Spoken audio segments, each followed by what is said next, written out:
1814. Over a year has passed since the incorporation of the town. Citizens of the town have gathered in the home of Jonathan Cass for the first official meeting in Portland. Two justices from Chautauqua County, Javid Hubbard and Moses Adams, have chosen Thomas Prendergast, town supervisor. They have also chosen the town clerk, Asa Hall, who's going to be in the beer contest, followed by the choice of 4 board members: James Montgomery, John Brewer, Oliver Stetson, Hey, Ollie. and William Bell. All the other important vacancies have been filled, and Thomas Prendergast is ready to begin the meeting. Thank you. The first order of business is to vote on the Common School Act. The act mandates, and I, the town board, must assess the inhabitants of our newly formed town taxes to match the amount received from the state. How much are we going to be taxed? Well, it depends on the state will give us. I'm sure the state is very generous with the aid. I predict that from our present day into the far distant future, the state will make certain our taxes remain low.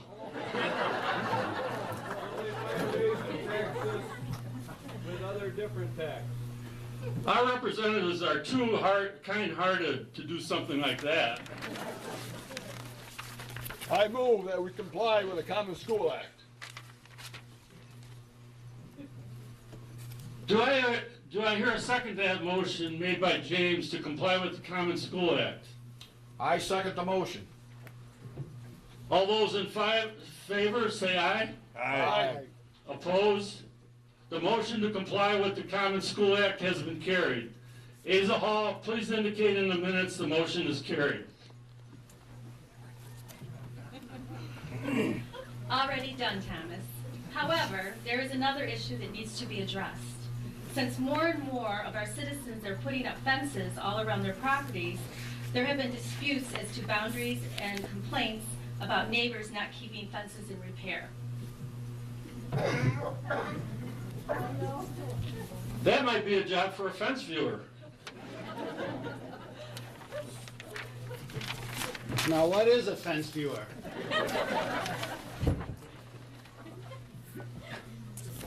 Well, of course, that would be somebody we elect to go out and check the fences are in good repair. He will be authorized to settle disputes between neighbors. You know, I've been thinking, a more pressing matter is to appoint a pound master. Now, what is a pound master? You're right, John. You need a pound master. Without these animals running around. You've got to do something about them pigs raising perdition out there. You've got to stop them from getting to my sows. What about them rams? Butting folks in the rear. They're becoming a menace.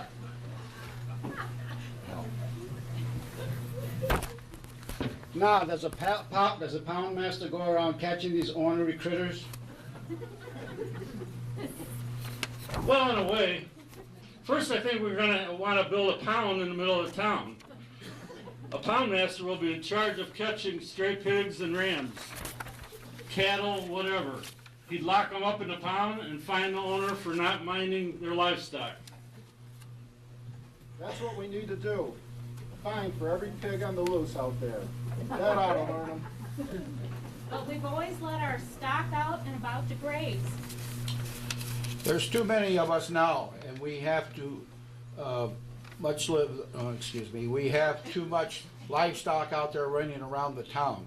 I think it is time to move into the 19th century and become more townfolk-like. You know what they say, good fences make good neighbors. You know, I've been thinking about that. It is time we get more civilized. Why don't we charge the fines for these infractions? Let me see, how about a fine for those loose pigs and rams, $1 each? And the town could use the money for the good of the town.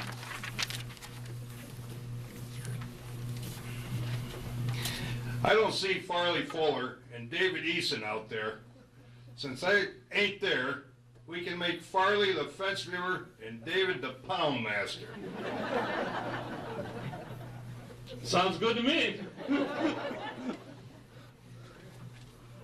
I motion to elect Farley Fuller, the fence viewer, and David Eason, the pound master. I further motion to build a stone pound in the middle of town to hold wayward livestock. Who seconds Oliver's motion? Wait a minute, Isn't that pound going to cost money? First, we're going to pay taxes for the school, and now we have to pay for a pound. Why don't we leave the stock roaming at will, like we always have? In a word, lawyers, we are going to have more of them. One of them rams butt the wrong butt, but we have a lawsuit on our hands. You know the old saying, penny wise and a pound foolish. I second the motion. Seconded by John. All those in favor? Aye.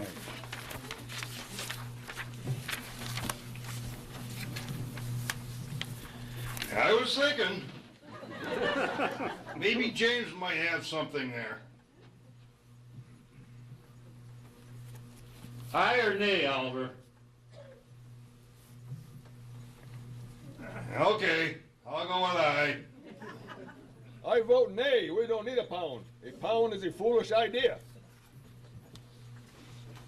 4 ayes and 1 nay. The ayes have it and the motion is carried. All we need to do now is to tell Feisty, Farley, and David they've been elected. I'll tell them, they'll be here when the tavern opens.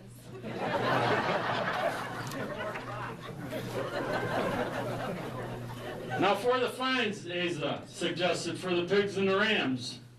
There's no reason for my piglets to be locked up. They're too young to cause a ruckus with sows and all. How about an age limit? How about running free up to 3 months old?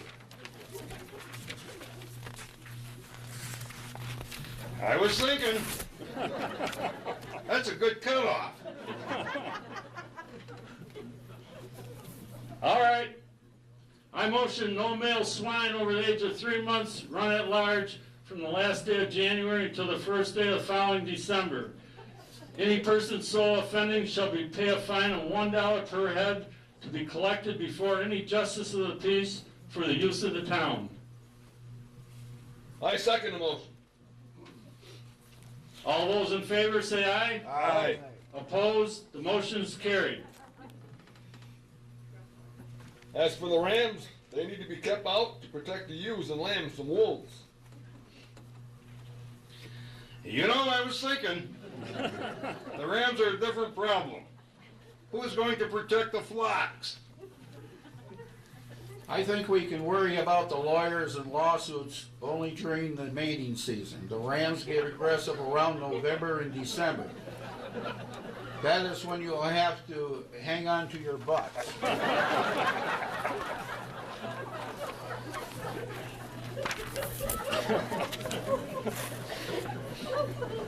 We will have to move along to keep this first meeting short. So I motion that no ram shall be allowed to run at large after the 15th day of September until the 15th day of November, under the penalty of the owner paying $1 for each such offense, to be paid for by the use of the town. I was thinking, I'll second that motion. Seconded by Oliver. All those in favor? Aye. Opposed? Motion carried. You know, the lake froze over this winter. We need to do something about the wolves coming across the frozen lake looking to get to our livestock. Any ideas? How about a bounty per wolf? We will need to have some sort of proof, and the wolf would have to be killed on town land. That pelt won't do us proof, too valuable to the hunter. I think we need, the head could be proof. How about $15 per head? Too much, $10 is plenty, in fact, that's generous. I hope that's enough to attract enough hunters, you know. What they say, you get what you pay for. Now let's see. If we can agree on $10, I make a motion that the town of Portland pay the sum of $10 for every wolf head actually killed within the town to the person who kills the wolf. I second that motion. All in favor? Aye. The motion is carried. It's time to adjourn this meeting. I make a motion for adjournment. Wait, before we adjourn, Thomas, we need to pick a place for the next meeting.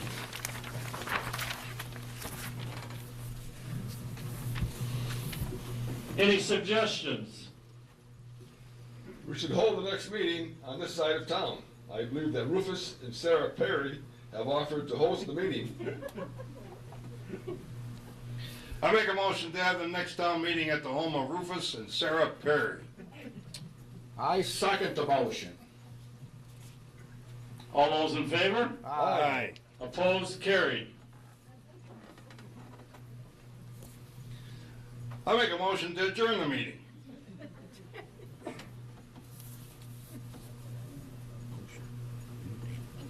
Opposed or? Oh, motion made by Oliver to adjourn. I second it. Seconded by William. All in favor? Aye. Opposed? Carried. The first official meeting of the Town of Portland Board is now officially over. It's time to open the tavern for celebration.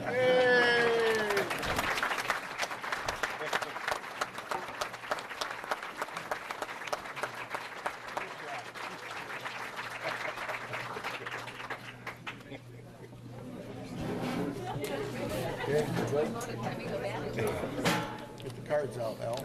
Get the cards out. Western. Yes, we gotta go back. Yeah, I guess.